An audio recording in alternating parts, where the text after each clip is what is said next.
തിരുഹൃദയത്തെ രൂപപ്പെടുത്തിയ കനലാണ് കുരിശ്. കുരിശിൻ്റെ നിഴലിൽ തപസ്സിരിക്കാതെ ഒരു ഹൃദയവും തിരുഹൃദയത്തോട് അനുരൂപപ്പെടുകയില്ല.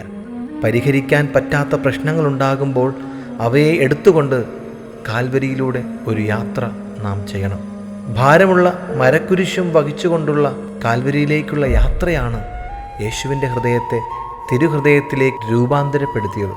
3 പ്രാവശ്യം തളർന്നു വീണിട്ടും പിടഞ്ഞെഴുന്നേറ്റ് കുരിശും ചുമന്ന് ചെന്നത് കാൽവരിയിലേക്കാണ്. അതിനിടയിലും പലരെയും യേശു ആശ്വസിപ്പിച്ചു. പ്രിയരെ, ഒരു വീഴ്ചകളും അവസാനമല്ല.